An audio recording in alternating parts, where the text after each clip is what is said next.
You're asking me where it began. I keep trying to find one single moment, one decision that changed everything. But stories like mine never start in one place. They spread slowly, like a crack in glass. A small tremor here, a silence there, until it all begins to break. I'm 44. I'm a vice principal in a small town school. Every day looks the same. Heels, red lipstick, hair pinned tight, a straight back, and a ring of keys softly chiming on my wrist. People see me and think, she's confident, strict, untouchable. They don't realize confidence can become armor when you stop feeling like anyone truly sees you. My husband, he's a good man. A former officer, reliable, calm, predictable in every way a man is supposed to be. He loves me in small gestures, fixing a lamp, bringing groceries, calling when I'm late. But love isn't duty. Sometimes love is just a look that makes you lose your breath. And that look between us disappeared years ago. I didn't marry him for love. My mother chose him. For her, he was the perfect man. Strong, steady, respectable. She said, "You'll be safe with him," and I believed her. Safety felt like enough, until it started to feel like a slow kind of suffocation. Years ago, there was another man, a rich one from the city. Champagne, silk sheets, perfume that came from Paris, everything glittered. But when I left that apartment, one thought stayed with me. I was never happy there. Luxury can be cold, and attention isn't the same as warmth. And then there was him, 18 years old. He had finished school, but came back for extra math lessons before university. He lived with his mother. They didn't have much. He apologized for everything, his old jacket, his phone, the way he never had enough money for a bus. But when he looked at me, there was something honest in his eyes, something that made me remember who I was before I became the serious woman in heels. It started like in the love movies. One evening, my phone buzzed. A message. "You are the 8th wonder of the world." No name. I smiled. Just another harmless flirt, I thought. But a few days later, during a school event, he came to me and said quietly, "That message was from me." He didn't look nervous. He just looked real. I immediately understood what he was talking about. It was visible in his eyes. And for some reason, I couldn't find a single word to say back. We started writing to each other. At first, about lessons, exams, the usual things. Then the messages changed. He told me about his dreams, about being afraid to grow up, about wanting more than the life he had. And I found myself answering him. At night, when my husband was asleep, I'd catch myself smiling at the screen like a foolish girl waiting for the next text. Sometimes he'd write late, past midnight, and I'd imagine him lying in bed, typing carefully, thinking too much before hitting send. I'd lie there, phone glowing in the dark, reading his words over and over. They were simple, but honest. And I realized how long it had been since someone spoke to me like that, without calculation, without fear. June came. The air smelled of chalk and hot paper. Graduation week. He came to see me after the ceremony, said he wanted to talk. I remember the sunlight pouring through the windows, the sound of laughter outside fading into distance. I was a little lightheaded, maybe from the champagne, maybe from the heat, maybe from something else entirely. He stood near the desk, uncertain but steady. I began my usual speech. "This can't happen. I'm older, I'm married. You'll forget this." He didn't interrupt. He just looked at me. And the more he looked, the more my words began to falter. My throat tightened. The space between us felt too small. I turned away to close a folder, to do anything with my hands, and heard my own voice whisper, barely audible, "Kiss me." The words surprised me more than him. He froze, and then stepped closer. I could hear both of us breathing. My heart beat so loud it drowned everything else. When his lips touched mine, the world just stopped. That was the moment everything changed. After that, I couldn't go back to being who I was. The armor cracked, and beneath it, I found someone I hadn't seen in years, myself. After that day, everything felt different. Every hallway, every classroom, every glance carried something invisible, a secret pulse between us that no one else could see. I'd find excuses to stay a little longer at school. Some evenings, I'd tell my husband not to pick me up. I'd say, "There's a meeting, I'll be late." And he'd believe me because I'd never given him a reason not to. But really, it was because there was someone waiting. Someone who made my heart race the moment I saw him. He'd wait by the gate, pretending to check his phone, pretending not to look for me. And when our eyes met, that small spark, the one I thought I buried years ago, would flare up again. We'd walk along the alley near the school, where the streetlights blinked unevenly. He'd tell me stories, silly ones sometimes, just to make me laugh. And I'd feel the world narrow down to that moment. His voice, my laughter, the rhythm of our steps. He'd reach out and brush my hand, pretending to be an accident. Sometimes he'd do it again, on purpose, and we'd both laugh quietly, as if caught stealing something small but precious. Those evenings felt endless. I'd come home late, pretending to be tired from work, pretending not to notice the way my husband looked at me. Politely, lovingly, but from a distance. I'd go to bed and lie awake, my heart still beating to the rhythm of those secret walks. It wasn't just desire. It was something softer, almost painful in its sweetness, like finding sunlight after living too long in the shade. After a few weeks, he asked if we could spend a little more time together somewhere private, not out of impatience, but because we were tired of hiding in plain sight. There was nowhere to go. Neither of us had space nor courage. Eventually, he found a small apartment, rented by the hour. It was old, with peeling wallpaper, and a faint smell of detergent. He was embarrassed about it, kept apologizing for how poor it looked, but I just smiled. "You don't understand," I told him. "I've been in beautiful places, and I've never felt as peaceful as I do here." We'd spend hours there, talking, sometimes just sitting quietly, listening to the sound of traffic outside. He'd make tea, spill sugar, laugh about it. I'd tease him for being clumsy, then fall silent when he'd look at me with that quiet intensity again. Every touch felt fragile, trembling, alive. There were moments when time itself seemed to stop, when his hand brushed my cheek, or when he'd rest his head against my shoulder, and the whole world felt impossibly far away.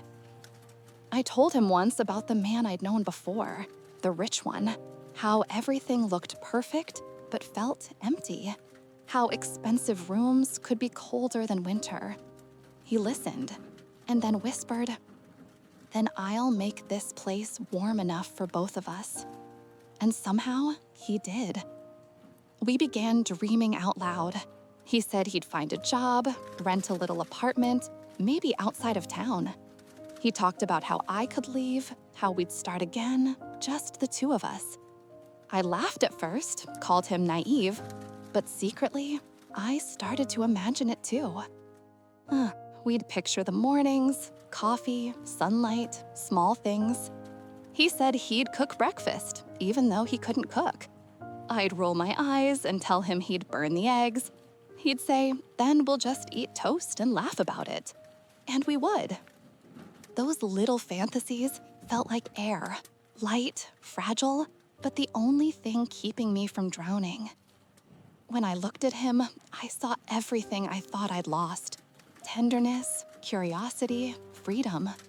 He wasn't perfect, but he was real, and that felt like enough. The world outside our small circle didn't exist. Not my husband, not my colleagues, not my mother. Only him. The boy who somehow made me forget I was a woman with responsibilities and remembered I was still human. One evening, we stayed too long in that small apartment. The sky had gone dark. I should have been home hours earlier. I rushed back, heart pounding. When I entered the house, my husband was sitting quietly in the kitchen. He looked up, smiled faintly, and said, "Long day?" I nodded. My voice caught in my throat. That was the first time I realized how dangerous happiness can be when it doesn't belong to you. Still, I couldn't stop. We saw each other every few days, sometimes for minutes, sometimes for hours. He'd text me, "Are you free?" And even if I wasn't, somehow, I always became free. I started living in two worlds.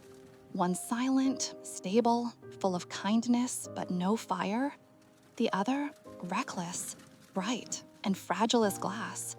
And deep down, I knew which one I'd choose if I had to. That choice was coming. I just didn't know it yet.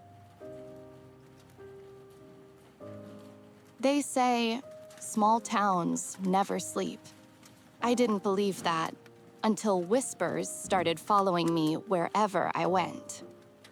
It began with a teacher, a man who had been trying to court me for months. Polite smiles, compliments, invitations I never accepted. He must have seen us together one afternoon. Nothing scandalous, just a glance, a closeness that said too much. By the next morning, the whole school seemed to know. Colleagues stopped greeting me with warmth. There were quiet stares in the staff room, conversations that ended when I entered. Students looked differently, too, curious, whispering. I told myself it was my imagination, but it wasn't. Then his mother found out. She didn't walk in on us. She just heard enough to understand. She called one evening, her voice trembling. She said, "I'm not judging you, but please, don't break his life. He's just starting. You'll lose everything, and he'll lose himself." I wanted to say she was wrong, that we were different, that love could survive anything. But my throat closed. I said nothing. At home, things changed too. My husband didn't ask questions. He just started watching more carefully.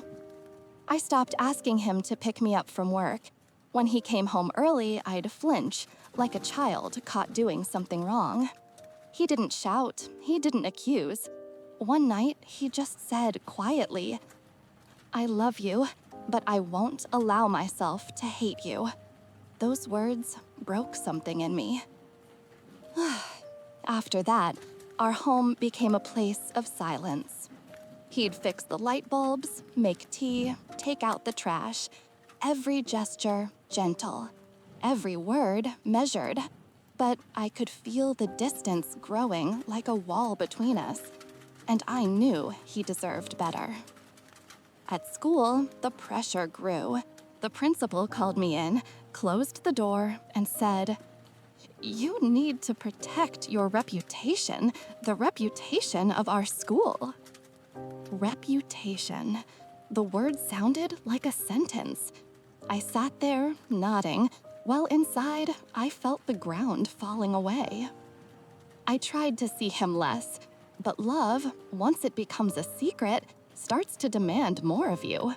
Every pause between messages felt like an ache. Every time I saw his messages light up my phone, my heart leapt, even as I told myself it had to end. Then, one evening, everything collapsed. He came to my house. My husband was working the night shift. We were careful, quiet, but the next day, my mother came over. She lived next door, close enough to see the lights in my window, to notice the shadows moving when my husband worked nights. She didn't shout. She just looked at me and said, "I saw him." "You're shaming us. You have a husband, a job, respect. What are you doing?" I tried to tell her it wasn't just passion, that it was love. She went quiet for a moment, then said softly, "Love doesn't destroy, my daughter. It builds." Those words stayed with me for weeks. But I couldn't let go. Every time I tried to end it, he'd look at me with that same open face. No guilt, no fear, just this terrible sincerity. And I'd fall right back into it. Maybe because I knew the moment I let him go, I'd go back to being cold again. After that, there was no hiding. Rumors turned into fact. The teacher who'd spread them looked smug every time I passed him in the hallway. My husband started sleeping on the couch. I stopped sleeping at all. He asked me once, "Were you happy with him?" And I didn't answer, because the truth was too complicated. Yes, I was, and that was the worst part. He didn't ask again, and I didn't explain. We simply existed side by side, two strangers sharing the same space, pretending to live the same life. Eventually, it all started to change. He was proper-eyed left for another city. He got accepted into university. Our last meeting was quiet. We met in our apartment. We didn't talk much. There was too much we both knew but couldn't say. Before he left, I took a small necklace from my purse. I placed it in his hand and said, "So you remember me when you need to." He smiled, and I knew, for some reason, it was the last time I would see him. After that, we kept dreaming, talking about leaving, about a new beginning somewhere else. He said he'd wait, no matter how long. He talked about finding part-time work, renting a small apartment. He couldn't find one yet, but he'd send me pictures of places for rent. Small, old rooms, bare walls, and say, "Imagine us here." And I did. But every time I thought about leaving, something inside me froze. Maybe it was fear, maybe guilt, maybe the quiet voice of my mother in my head whispering, "You don't destroy what's already built." It wasn't only about her. I felt guilty for my husband, for the man who still loved me, though I no longer loved him. And most of all, I thought about my son, how he would look at me if he knew. He'd turn away. He'd never forgive me for the Kai who was younger than him. That thought alone kept my hands from packing a single bag. I kept telling him, "Soon, just a little longer." But soon turned into silence. He started talking more about university, about moving away, new people, new plans. And I started to feel jealous. Not only of the girls who would soon surround him, young, carefree, full of everything I'd already lost, but his new life. A life that didn't include me. We began to talk less, write less. And one evening, I finally did what I'd been afraid to do.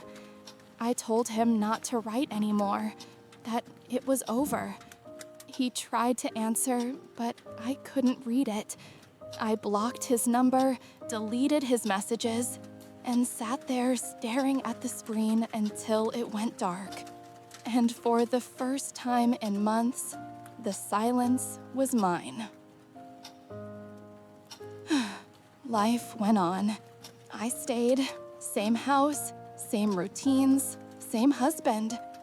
Now we talk about bills, groceries, the weather. He still makes me tea. He never mentions what happened. Sometimes I think he forgave me. Other times, I think he just stopped trying to understand. At school, everything looks normal again. People still greet me politely, but no one says my name the way they used to. I don't justify it. I don't excuse it. I know what I did and who it hurt. But for a short time, I felt alive, truly alive, in a way safety never gave me. Now I live quietly. I go to work, come home, cook dinner. At night, I listen to the ticking clock and think about all the ways a heart can go wrong without ever meaning to. Maybe that's all it is. A woman who had everything that looked right, but went searching for warmth in a pair of hands that had nothing but honesty to offer. And one evening, after a long day, I came home and saw something hanging on the gate. A small silver necklace, the same one I'd given him that day. It swayed gently in the wind, catching the pale light of the porch lamp. I stood there for a time, not touching it, not breathing. I didn't know who had hung it there, but deep down, I know. It was him. That's where it began, and that's where it ended.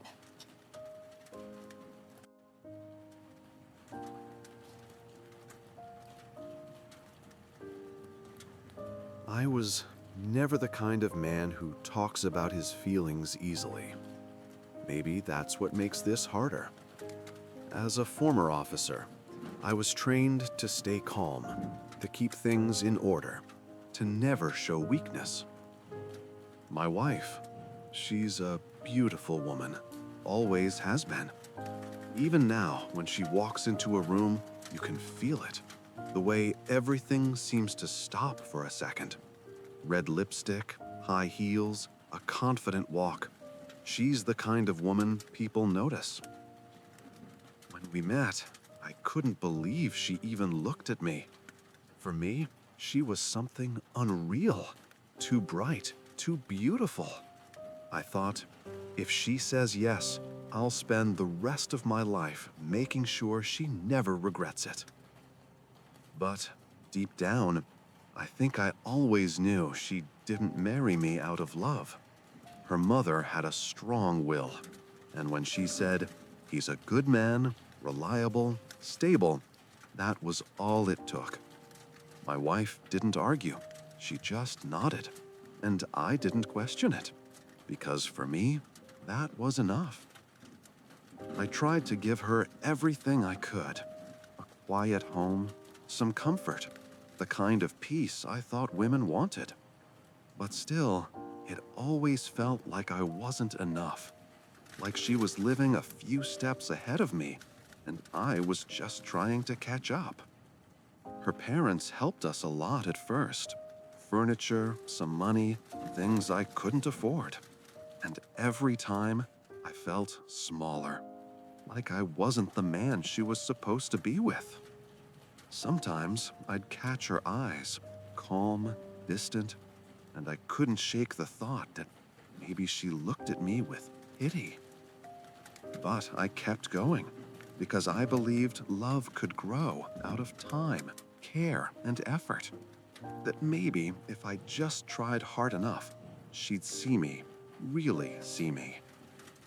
Then she began to change. It started small. Less talking at dinner, more time on the phone, coming home late, saying she had meetings, reports, things to finish. I didn't think much of it at first. We all get busy. But then I started noticing. She stopped asking me to pick her up after work. And when I came anyway, she looked almost annoyed. At home, she was quieter, but there was a light in her eyes, one I hadn't seen in years. It wasn't guilt, it was happiness. And I realized she wasn't happy with me. Sometimes I'd wake up at night and see the glow of her phone screen. She'd be smiling at it, quietly, to herself. That smile told me everything before anyone else did. There was something like this once before. Years ago, she had that same distance, like she was somewhere else, even while sitting next to me.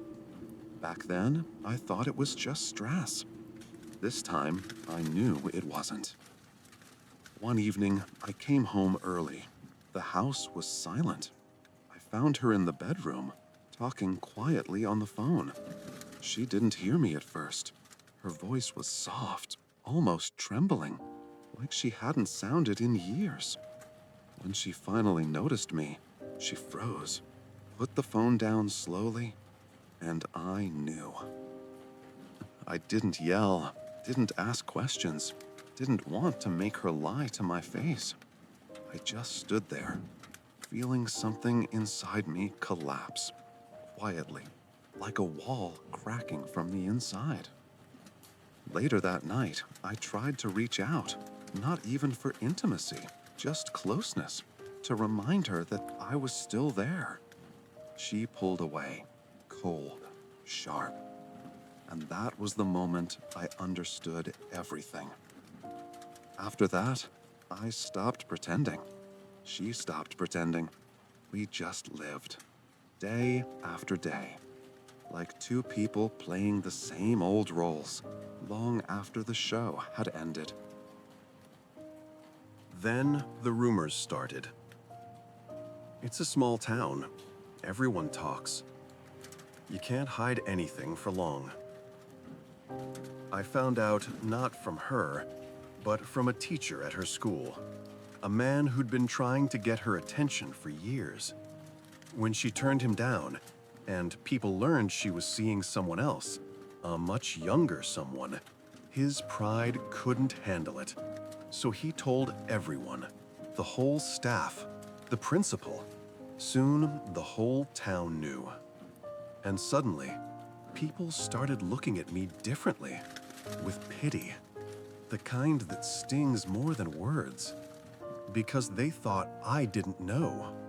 But I did, long before they did. At home, the silence grew heavy. She said nothing, I said nothing. We were both waiting. For what, I'm not sure. Maybe for it all to end. One night, I finally said, I love you, but I won't allow myself to hate you. Because hate would have meant she still mattered enough to break me, and I couldn't give her that power anymore. Her mother found out.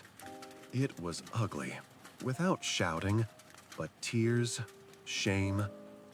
By then, nothing could fix it. The damage was already done. People sometimes ask me why I didn't leave.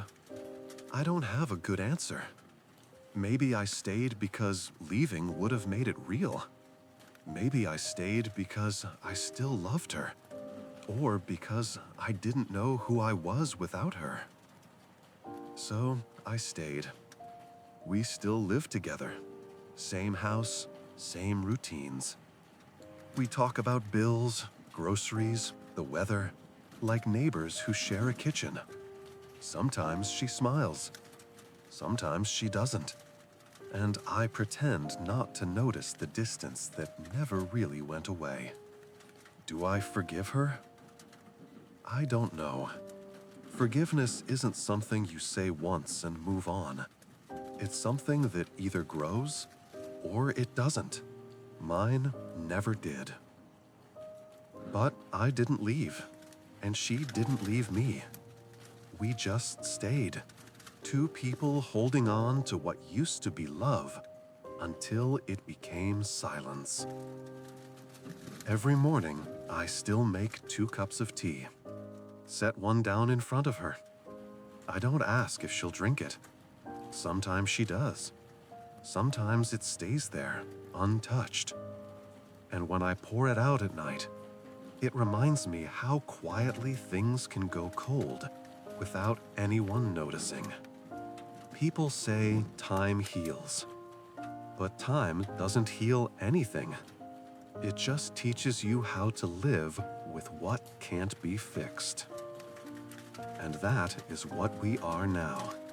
2 people living quietly with what can't be fixed. The rest is silence. The rest is silence.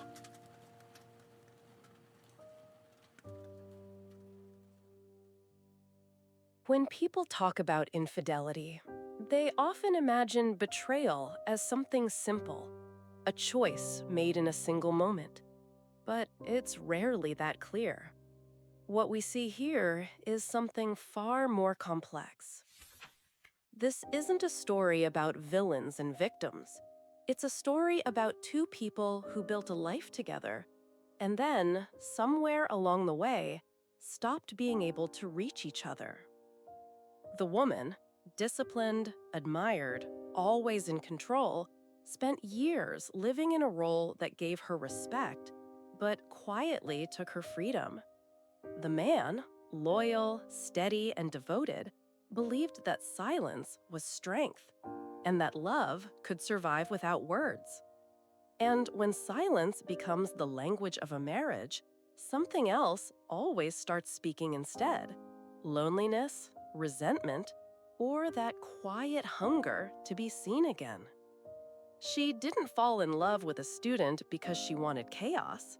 She fell for him because, for the first time in years, someone looked at her with wonder. Because where her world had rules and routines, his had spontaneity and warmth. It wasn't about age or morality. It was about oxygen. And yet, love born out of emptiness is rarely the kind that can last. What begins as passion often ends in pain. Because when the fire cools, the loneliness returns, this time twice as deep. Her husband, meanwhile, represents a kind of man we see often in long marriages: stable, protective, but emotionally silent. He equated control with care. He believed that by keeping calm, he could keep everything together. But what he didn't realize was that his quiet strength was slowly becoming absence. And she, craving connection, started to mistake attention for love. That's how it begins for many, not with betrayal, but with a message, a smile, a conversation that feels harmless, until suddenly it isn't. When we look at her actions through a psychological lens, we see a pattern of emotional deprivation. She wasn't chasing excitement, she was chasing recognition, a reflection of the woman she used to be. Her husband's reaction is equally telling. He didn't explode, he imploded. Men who are taught to suppress emotion often experience betrayal as a silent collapse. Their entire identity built on loyalty and control, and then one truth breaks it all. He stayed, not because he forgave, but because leaving would have meant facing what was left of himself. And sometimes it feels safer to live among ruins than to start from nothing. The tragedy here is not only in the affair itself, but in what existed long before it. 2 people, each lonely in their own way, unable to reach across the space between them, a space filled with unspoken words, unmet needs, and quiet resignation. From a psychological standpoint, This dynamic shows emotional neglect, a relationship where stability replaced intimacy. And when stability becomes routine, love turns into memory. For her, the young man became a mirror, a reflection of the woman she once was, desired, alive, seen. For young man, she became something to protect, to prove his worth against a world that gave him little. They both found in each other what they lacked in themselves, and that's why it burned so bright and died so fast. As for the husband, his line, "I love you, but I won't allow myself to hate you," is not just a moment of dignity, it's a psychological boundary.